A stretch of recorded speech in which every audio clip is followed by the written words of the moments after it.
So two more quick e-commerce business examples we have here. Business part 4, correcting grammar in a product review. Sometimes if you're dealing with online products, you have a lot of reviews that you get, and maybe the grammar's not very good, or hey, maybe you're writing your own email and maybe you want to, perfect that grammar a little bit. So this technique you can put in ChatGPT and say, hey, rewrite this better, and you can try this out on your own. Just type something with not that great of grammar, or say, hey, make it more visual, make it longer. So I've been doing this to correct grammar and stuff like that. Great for emails as well.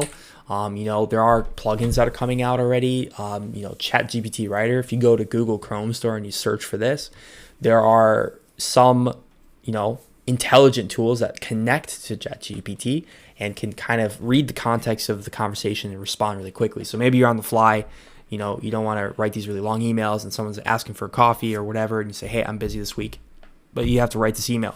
If you're getting 1,000 emails a day, that's a lot of work to do. So we can start to paste it in and say, hey, I want this response to this.